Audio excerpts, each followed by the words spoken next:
संतान सप्तमी को भाद्रपद महीने के शुक्ल पक्ष की सप्तमी तिथि को यानी कि 7वें दिन मनाया जाता है और इस दिन भक्त भगवान शिव और माता पार्वती की पूजा करते हैं और अपने बच्चों के लिए आशीर्वाद मांगते हैं और इसीलिए इसे संतान नाम दिया गया है। या तो माता या फिर पिता दोनों अपने बच्चों की सलामती के लिए प्रार्थना करने के लिए व्रत रखते हैं। वे भगवान शिव और माता पार्वती से प्रार्थना करते हैं कि वे अपने बच्चों को लंबे स्वास्थ्य और समृद्ध जीवन का आशीर्वाद दें। निसंतान दंपति जो संतान की इच्छा रखते हैं वे भी इस व्रत का पालन करते हैं और दिव्य दंपति से उनका आशीर्वाद लेने की प्रार्थना करते हैं। संतान सप्तमी के दिन माताएं सुबह स्नानादि के पश्चात व्रत करने का संकल्प भगवान शिव और माता पार्वती के सामने लेती हैं। पूजा के लिए एक चौकी लगाएं और फिर शिव पार्वती की मूर्ति रखने के पश्चात नारियल के पत्तों के साथ एक कलश की स्थापना करें। इस दिन निराहार अवस्था में शुद्धता के साथ पूजन का प्रसाद तैयार कर ले। दोपहर के समय इस व्रत की पूजा कर लेनी चाहिए। पूजा के लिए धरती पर चौक बनाकर उस पर चौकी रखते हुए भगवान शंकर और माता पार्वती की मूर्ति स्थापित करें। अब कलश की स्थापना करते हुए उस पर आम के पत्तों के साथ साथ नारियल रखें। इसके बाद आरती की थाली तैयार करते हुए उसमें हल्दी, कुमकुम, चावल, कपूर, फूल, कलावा आदि सामग्री रख लें।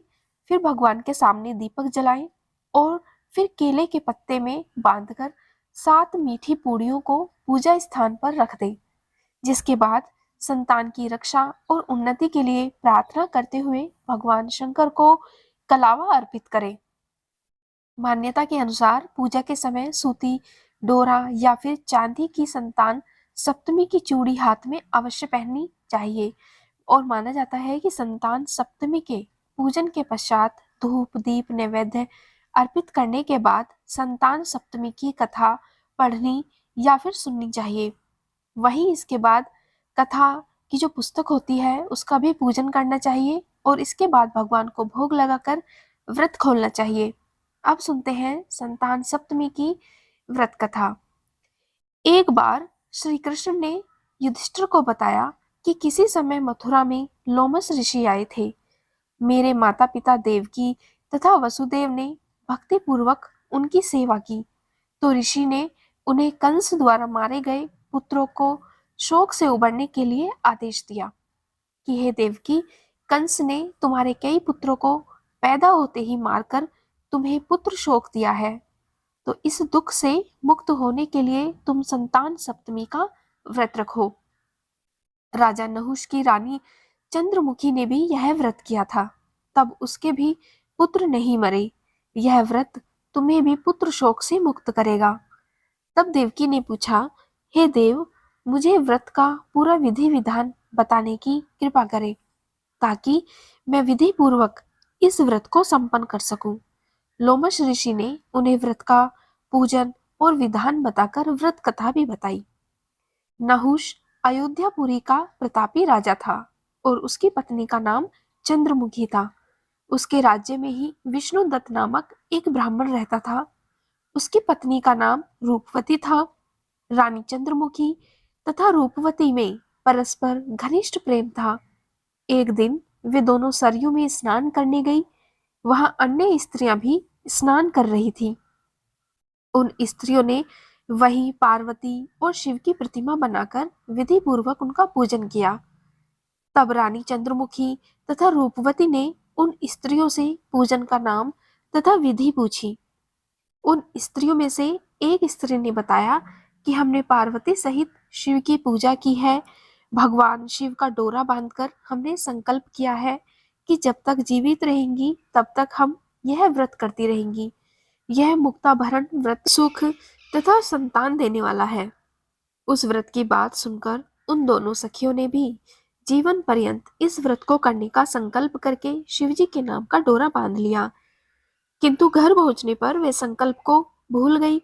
फलतः मृत्यु के पश्चात रानी वानरी तथा ब्राह्मणी मुर्गी की योनि में पैदा हुई। कालांतर में दोनों पशु योनि छोड़कर पुनः मनुष्य योनि में आई। चंद्रमुखी मथुरा के राजा पृथ्वीनाथ की रानी बनी तथा रूपवती ने फिर एक ब्राह्मण के घर में जन्म लिया। इस जन्म में रानी का नाम ईश्वरी तथा ब्राह्मणी का नाम भूषणा था। भूषणा का विवाह राजपुरोहित अग्निमुखी के साथ हुआ। इस जन्म में भी उन दोनों में बड़ा प्रेम हो गया। व्रत भूलने के कारण ही रानी इस जन्म में भी संतान सुख से वंचित रही और प्रौढ़ावस्था में उसने एक गूंगा तथा एक बहरा पुत्र जन्मा, मगर वह भी 9 वर्ष का होकर मर गया। तब भूषणा ने व्रत को याद रखा था, इसीलिए उसके गर्भ से सुंदर तथा स्वस्थ 8 पुत्रों ने जन्म लिया। रानी ईश्वरी ने पुत्र शोक की संवेदना के लिए एक दिन भूषणा उससे मिलने गई। उसे देखते ही रानी के मन में डाह पैदा हुई।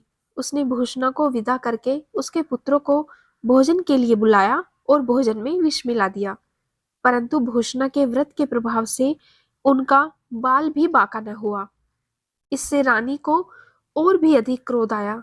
उसने अपने नौकरों को आज्ञा दी कि भूषणा के पुत्रों को पूजा के बहाने यमुना के किनारे ले जाकर गहरे जल में धकेल दिया जाए, किंतु भगवान शिव और माता पार्वती की कृपा से इस बार भी भूषणा के बालक व्रत के प्रभाव से बच गए।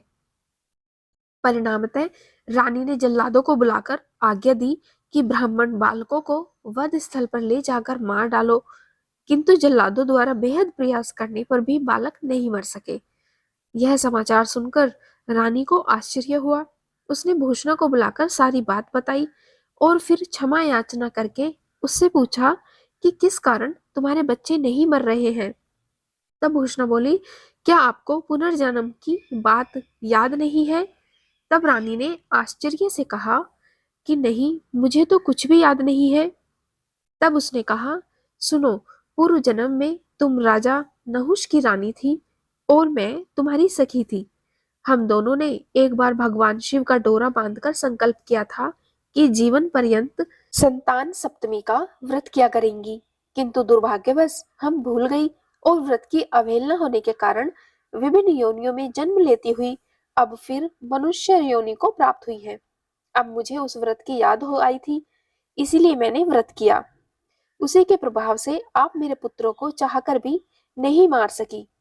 यह सब बातें सुनकर रानी ईश्वरी ने भी विधि पूर्वक संतान सुख देने वाला यह मुक्ताभरण का व्रत रखा। तब व्रत के प्रभाव से रानी पुनः गर्भवती हुई और एक सुंदर बालक को जन्म दिया।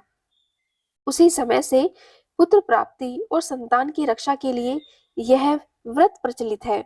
इसीलिए इस व्रत का पालन स्त्रियां अपने संतान की दीर्घायु एवं उनकी उन्नति के लिए करती हैं और यह व्रत अत्यधिक फलदायी माना जाता है। तो आज की वीडियो में इतना ही। उम्मीद है आपको वीडियो पसंद आई होगी। अगर आपको वीडियो पसंद आए तो वीडियो को लाइक और चैनल को सब्सक्राइब जरूर करिएगा।